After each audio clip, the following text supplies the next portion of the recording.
Ya, Assalamualaikum warahmatullahi wabarakatuh. Nama saya Doni Fahmansyah dari Fakultas Ekonomi Akuntansi Universitas Esa Unggul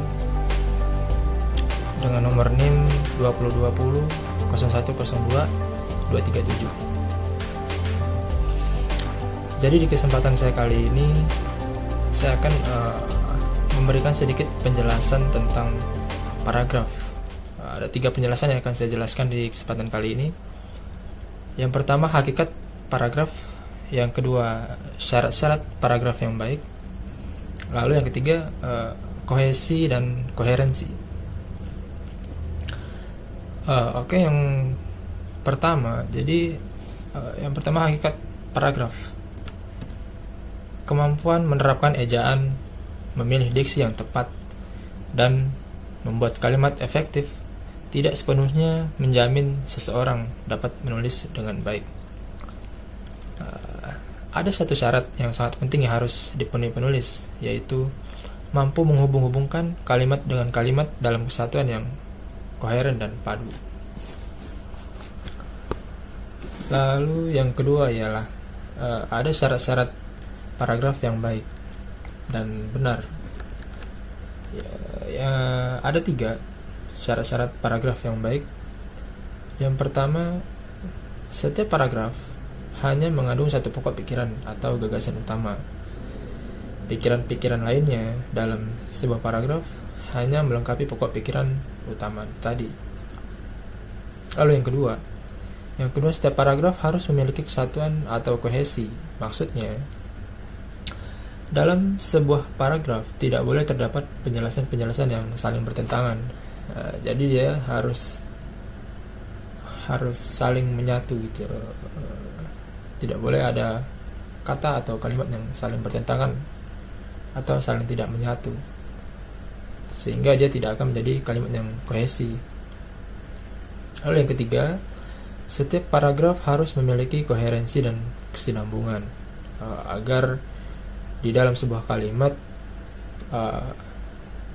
kalimat itu menjadi kalimat yang padu, kalimat yang baik, menjadi kalimat yang mudah dimengerti dan mudah dipahami. Lalu yang ketiga, ada kohesi dan koherensi. Kohesi merupakan istilah yang digunakan dalam wacana yang membahas hubungan antar unsur dalam kalimat. Paragraf yang memenuhi syarat kohesi disebut dengan istilah kohesif yang berarti utuh. Beberapa contoh. Yang pertama, anak terpeleset jatuh ke sungai. Contoh kedua, beberapa orang lewat di tempat itu mencoba menolongnya. Jika kita membaca contoh tersebut, seperti ada beberapa kata kunci yang kurang. Ketika membaca kalimat pertama, timbul pertanyaan di benak kita. Anak yang mana? Berapa anak yang jatuh ke sungai? Berapa anak yang terpeleset? Pasti ada pertanyaan, karena kalimat ini kalimat yang tidak kohesi, karena menimbulkan pertanyaan. Demikian pula pada kalimat yang kedua. Kalimat tersebut sangat tidak efektif. Orang lewat, artinya orang berlalu. Namun pada kalimat kedua tersebut, orang lewat mencoba menolong. Bagaimana caranya? Dia lewat, lalu dia menolong. Apa yang terjadi?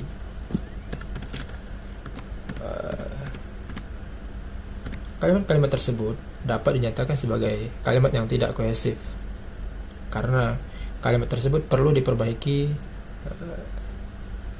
dengan benar, seperti sebagai berikut. Anak itu terpeleset, lalu jatuh ke sungai. Berapa orang yang sedang lewat di tempat itu mencoba menolongnya? Saya ulangi. Kalimat ini mesti diperbaiki dengan sebagai berikut. Anak itu terpeleset, lalu jatuh ke sungai. Beberapa orang yang sedang lewat melintasinya di tempat itu mencoba menolong anak yang terpeleset tadi. Jadi kedua kalimat ini disatukan menjadi kalimat yang padu, kalimat yang utuh. ketika ada anak yang terpeleset ke sungai, lalu ada orang yang lewat untuk menolongnya. Lalu selain kohesif,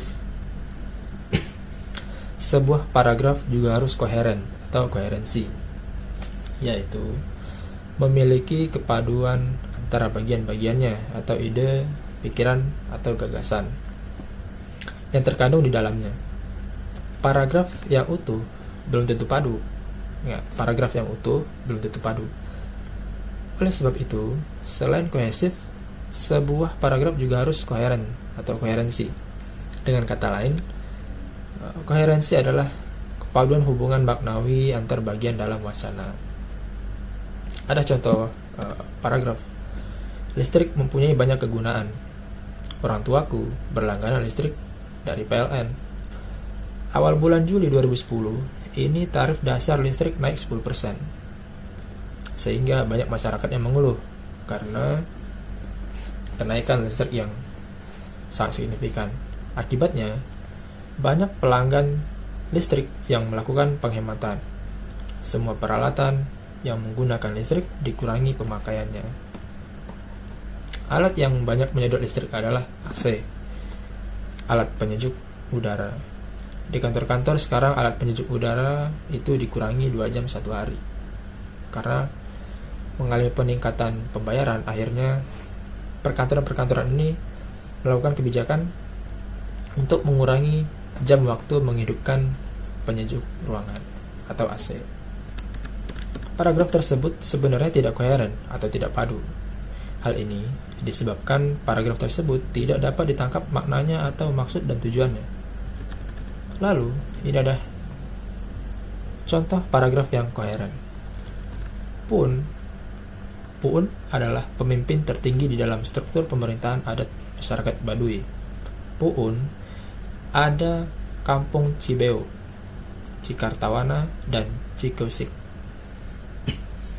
Ketiga puun tersebut memiliki kekuasaan yang sama, yakni seluruh kampung di Baduy dalam maupun Baduy luar. Dengan kata lain, wilayah Baduy dipimpin oleh 3 orang puun. Jadi puun ini adalah semacam pemimpin di sebuah desa atau di sebuah kampung. Jadi puun ini ada 3 di Kampung Cibeo, di Kampung Cikartawana, dan di Kampung Cikeusik. Ketiga puun ini memiliki kekuasaan yang sama di ketiga kampung tersebut. Bisa dikatakan puun ini adalah pemimpin dari kampung-kampung tersebut. Kalau kita anggap bahasa sehari-hari, ya kepala desa lah, kira-kira begitu. Jadi paragraf tersebut selain kohesif juga koheren atau utuh dan padu karena memiliki informasi yang jelas bahwa puun ini adalah seorang pemimpin di sebuah kampung atau desa. Kekohesifan ditandai oleh alat wacana yang berupa repetisi atau pengulangan. Pengulangan tersebut tampak pada kata puun dan Baduy. Pada paragraf tersebut, kekohesifan tersebut mendukung terbentuknya kekohesifannya. Pengulangan kata puun menunjukkan adanya ide pokok dan ide penjelas. Keduanya sangat terkait. Sehingga wacana tersebut menjadi padu dan mudah ditangkap atau dipahami. Lalu yang keempat, saya akan menjelaskan hanya sedikit penjelasan tentang struktur paragraf. Jadi yang itu ada 3. Yang pertama, alinea pembuka. Yang kedua, alinea tubuh. Yang ketiga, alinea penutup. Ini sebenarnya udah masuk ke penghujung penjelasan. Jadi saya akan menjelaskan secara ringkas saja. Yang pertama adalah alinea pembuka. Alinea pembuka ini adalah alinea yang diletakkan di awal tulisan. Di dalam artikel ilmiah untuk jurnal misal, alinea pembuka berposisi sebagai alinea awal, bagian pendahuluan atau setelah judul, abstrak, dan nama si penulis. Lalu yang kedua, memasuki alinea tubuh. Setelah kita berhasil menyusun alinea pembuka, tugas si penulis berikutnya adalah menguraikan gagasan utama yang terdapat di dalam alinea pembuka ke dalam alinea-alinea berikutnya atau alinea tubuh. Oleh karena itu, agar tidak membosankan atau membingungkan pembaca atau pendengar, susunlah alinea tubuh dalam kalimat yang pendek tanpa mengabaikan syarat pembentukan alinea yang baik. Lalu yang ketiga, ada alinea penutup. Di dalam karya tulis ilmiah, alinea penutup terletak pada alinea akhir, bagian simpulan. Fungsi utamanya memang menyimpulkan tulisan, namun upayakanlah membangun alinea penutup sedemikian rupa agar mengesankan pembaca. Jadi, kita diminta untuk menulis sebuah alinea penutup yang semenarik mungkin, menulis alinea penutup yang semengesankan mungkin, sehingga ketika kita menutup sebuah tulisan akan ada kata-kata atau bisa jadi quotes yang tertanam di dalam pembaca, sehingga seorang pembaca pun merasa senang untuk membaca tulisan-tulisan yang akan kita buat nanti. Misalnya, jangan berpanjang-panjang lebar, dan perhatikan pula perbandingan yang proporsional antara alinea pembuka, alinea tubuh, dan alinea penutup. Saya rasa itu saja sedikit penjelasan saya tentang paragraf. Masih banyak yang belum dijelaskan, tapi untuk saat ini hanya itu yang dapat saya sampaikan. Karena saya juga masih belajar, jadi kita juga sama-sama belajar.